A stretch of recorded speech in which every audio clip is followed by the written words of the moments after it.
මෙන්න තරගයේ ක්‍රියාත්මකයි. මෙන්න දෙවන පුතාට පන්දු යමු වෙනවා. මෙන්න මේ පුතා බෝලය යොමු කරනවානේ. තවත් චූටි මෙන්න තරගයේ ක්‍රියාත්මකයි. අපි අපසන්නාගේ මොකක්ද ඉන්නේ? මම මේ කවුද අවසන් කාමී කවුද? අපි විද්‍යාත්මක අපසන්නාගේ ලබා දෙන තරගයේ නිවාරණය කරනවා.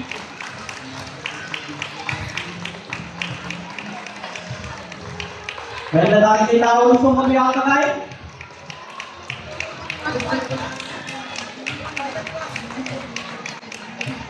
මෙන්න තව තරගකරුවන් දෙදෙනෙකුට විතරකට සමාවෙ වෙන්නේ. මම හිතන්නේ සහපාඨී සරසොන සම්මාන ඉදිරියට කන්‍යාව ජයග්‍රහණය සඳහා යොමු වෙන අවසර.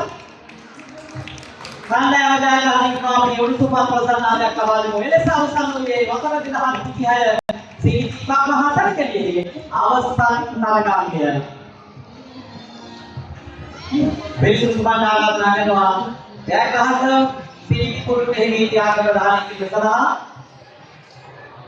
එන්න දෝෂ පුරාණයක් ලැබෙන්න නැහද අපි ආරාධනා කරමු ආදි ශිෂ්‍ය ශිෂ්‍යාවන්ට සංගීත නොපිතාගේ සඳහා දැන් පූජා කරන්න.